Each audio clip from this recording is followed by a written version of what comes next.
Welcome to episode 2. In this video we will look at a species that I definitely considered for my original countdown, but decided against their inclusion simply because it just seemed too easy. I actually felt bad, but now we've come back to give them the attention they deserve. So load up that super soaker, stash the kids in the paddling pool, but don't bother with a toilet break, your bladder is best left full. Because Earth is about to be invaded by an exotic alien civilization the likes of which we've never seen, and reliably will never ever see again. It's the Aliens from Signs. M. Night Shyamalan brings us the first movie that made us seriously question his abilities as a director. It's an alien invasion flick that stubbornly keeps Earth at the center of God's creation. What in God's name is going on? Mel Gibson pretends to be a decent man, a former reverend struggling through a crisis of faith after the death of his wife. We are all on our own. While also having to deal with his irksome children, and his seemingly unemployed slacker brother. And now aliens are invading his corn farm. What? It's just your typical small town American fare, really. It's just a bunch of crock. Graham at first seems like an affable guy. He's like a father to half the town. Please stop calling me father. But behind closed doors, this former reverend is regularly losing his shit, including but not limited to attempting to calm his asthmatic religious son by brazenly declaring his hatred of God. This guy's got so much grit, he wipes up a massive pool of dog urine with paper towels in his bare hand. A brain tumor may have saved Mark Ruffalo's career, when it forced him to pull out of Signs to be replaced by Joaquin Phoenix. Don't you ever say anything like that again. Ever. Signs is a movie that delivers the majority of its exposition via the TV screen. Sometimes radios, also books, possibly a coffee mug, and occasionally the director even lulls us to sleep by reading straight from the screenplay. These places marked in crops and such. If you were only half watching this movie, you'd be forgiven for thinking it's just a lazy weekend on the couch with the Hess family. Their TV in particular gets so much screen time the thing appears to have become self-aware. Turn up the volume. Crop science first emerged in the late 70s.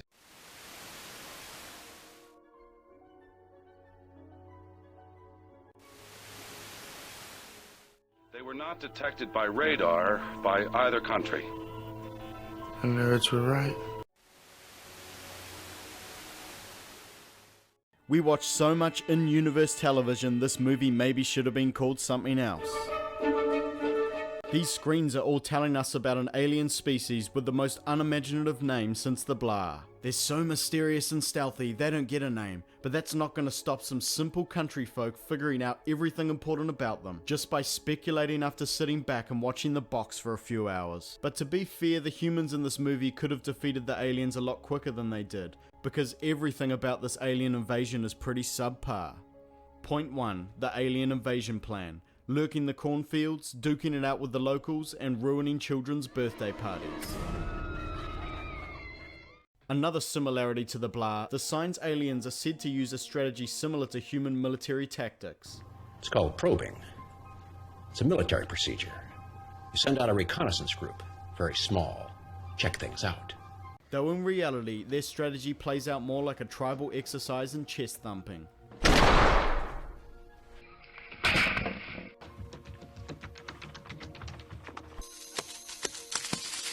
Some aliens like to probe using sensors. Some like to probe by more nefarious means. But the aliens from Signs like to probe by physically investigating strategically insignificant farmhouses, scampering about on rooftops, and aimlessly running around in cornfields. But that's only when they aren't laying down crop circles everywhere and literally broadcasting their presence to the world. This is the worst attempt at a stealthy invasion operation I've ever seen. Forgive my human arrogance, but are our tactics even comparable to this?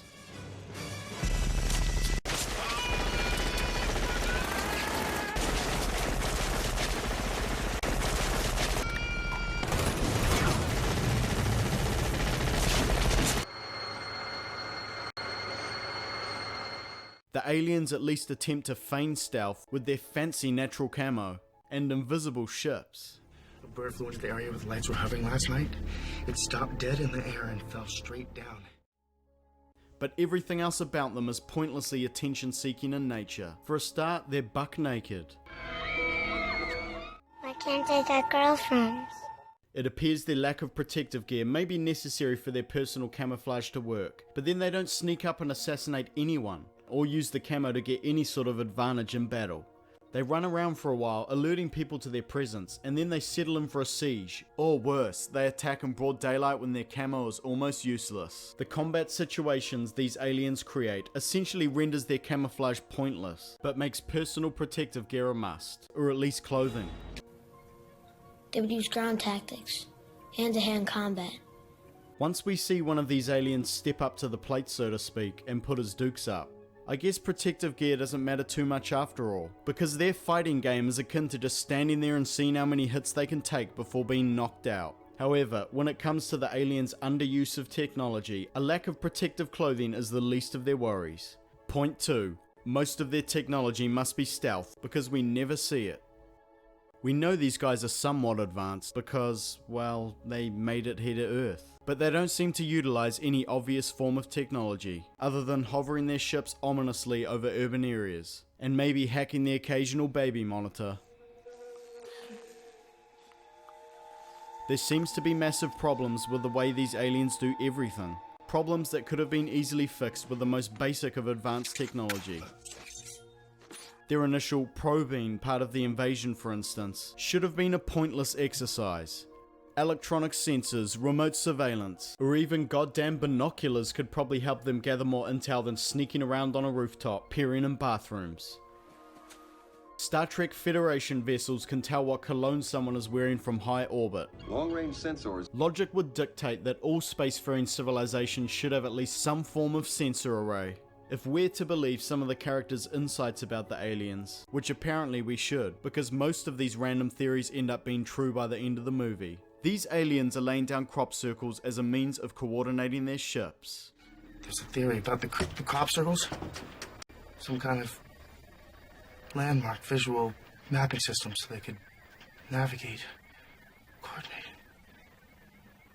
Makes sense.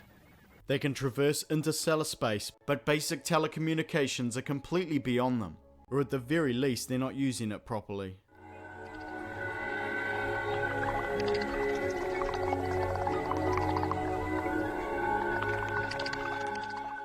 They're using the alien equivalent of smoke signals, and it probably works about as well. The alien crop circles suddenly become even more outdated, once we realize the invaders seem to have plagiarized the entire concept from some human pranksters. Crop science first emerged in the late 70s with renewed interest in extraterrestrial life. But it gets worse. The real alien crop circles are poor imitations that totally suck in comparison.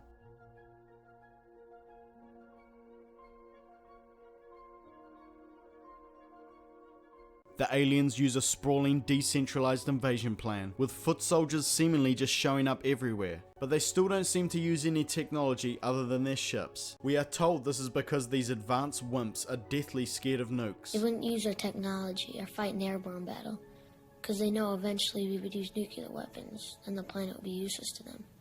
Not only is it a massive error in logic to assume that humans would never deploy nukes against a technologically weak opponent, but they fail to realize that we're smart enough to know that interstellar travelers probably have some other tech hidden away. It's like they think they can run one cornfield routine, and we're suddenly tricked into thinking this is a problem that can't be solved with nukes. The nukes would no doubt be launched before anyone can say aliens. Nuke the entire site from orbit. And then, perhaps worse, the aliens' entire style of invasion is already as unnukable as it possibly could be, considering the decentralized invasion would see humans absorb the majority of casualties. The aliens are foregoing the use of technology because of their own illogical reasoning. They could have kept the exact same deployment plan, but kitted out their invasion force with sweet ray guns, or some other weapon that doesn't suck. Knuckle dusters, anything. And their likelihood of being nuked would remain almost exactly the same. These aliens choose to engage in close quarters combat with the locals, with no weapon other than their piddly little poison gas tubule, best used when your victim is already knocked out. Did that useless thing evolve, or did they actually choose to have it? Even their seemingly natural abilities are used inconsistently. These aliens can leap 10 feet, they should be strong enough to rip someone apart, or put up some sort of fight. Or have the strength to break out of a pantry? Or have the technology or the ingenuity to break out of a pantry? Okay, he got out, but it took him all night. All of these gaps in their technology and tactics serves to create a series of massive loopholes, ripe for their enemies to exploit. Maybe this level of incompetence would be fine if these guys were a peaceful race. But with their current culture, these aliens invite disaster every time they invade. And that's assuming they invade a planet that agrees with their biology in the first place. So here it is, finally, the one you've all been waiting for. Point 3. They invade a planet that is utterly hostile to their biology. Naked. Director of Signs, Shyamalan, is like that annoying friend who spoils the ending in the middle of the movie. I don't think they like water. We soon discover that not only do the aliens not like water, but it's almost like kryptonite to them.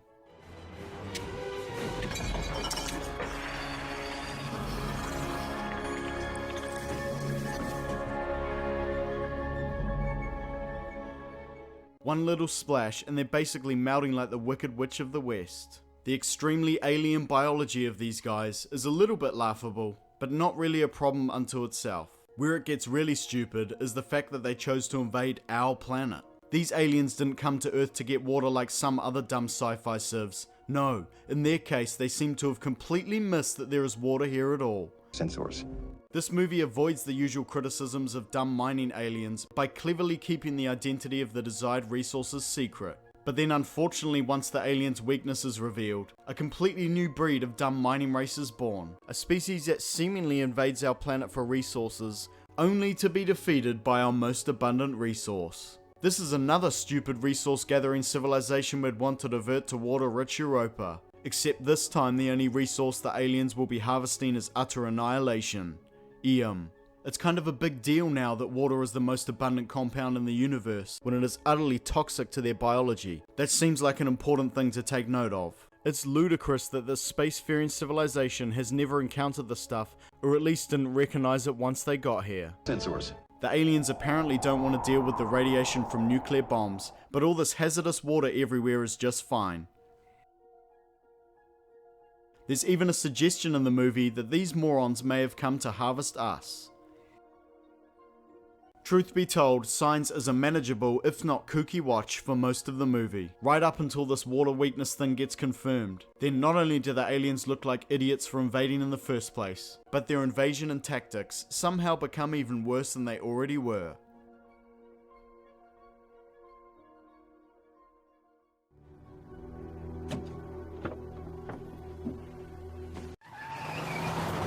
Even if we could come up with an idiotic excuse for the aliens initially missing that our planet is covered in water, they at the very least seem to realize early on that Earth has water and is not really a suitable environment for them.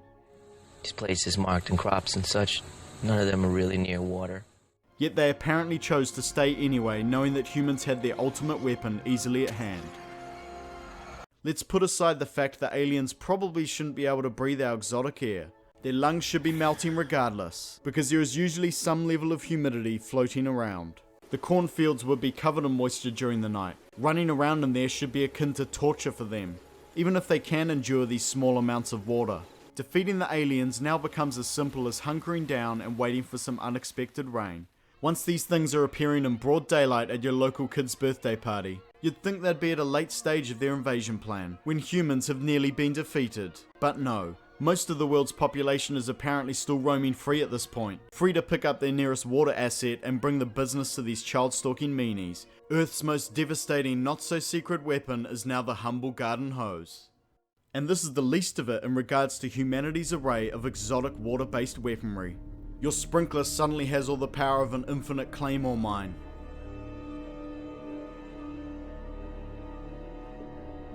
Rather than ruining children's birthday parties, the aliens are instead putting themselves in a position to get ruined. In fact, children everywhere suddenly become our most valuable frontline foot soldiers in the war against the invaders. Even the most modest of doomsday preppers has everything they need to absolutely bring the pain to the aliens. The spitting lady maniac mentioned near the start of the movie sounds like the crazed berserker warrior humanity deserves. She went down to Thornton's store this morning and started spitting on the new skateboards. By the time I got there, Mrs. Kittleman had sprayed the whole damn place. We could have ended this invasion from the get-go. Too terrified to take on the aliens directly? Just go cower in the shower. You could kill an entire home invasion force with barely an interruption to your daily routine.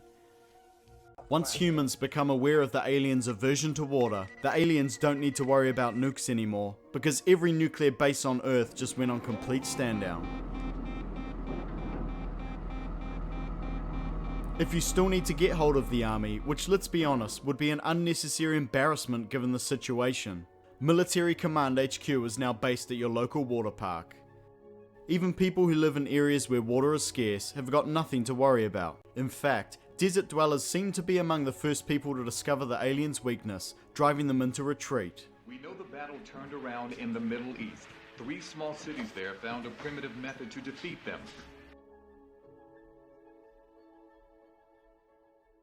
Humanity's discovery of the water weapon was always inevitable though, because in Signs every character is receiving messages and coincidences directly from God. God be with us all. And sometimes Mal's ghost wife, helping humanity defeat the aliens and coercing Mel Gibson into rediscovering his faith. Sounds made up. Because God loves humans, and especially the guy that cursed him out. We are saying a prayer. But he hates aliens. God's only on the invader's side when it's America, you dummies. There's a theory that the aliens are actually demons, an interesting twist on the religious themes present in Signs. Okay, well, these are some dumb advanced sci-fi demons then. Perhaps even more stupid than if they were just aliens, because they've entered into a battle controlled by God, and that guy is always playing both sides. Not to mention Sky Daddy seems to have low-key blessed every molecule of water on Earth. It's always just a test for humans, you silly demons. No matter which theory you subscribe to, the alien demon invasion plan was reckless and inadequate, made far worse by the fact they chose a planet covered with a substance and by extension a civilization so extremely dangerous to them. This could very well be the single dumbest point against any advanced sci-fi civilization ever. But I guess it could have been worse.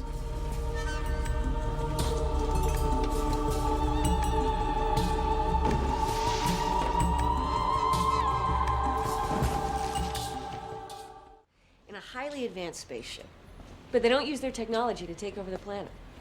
You know what their weakness turned out to be? Water. Why go to all the trouble to invade a planet that's 2/3 water? Not to mention the rain. Why do you watch those movies if all you're gonna do is cut them up?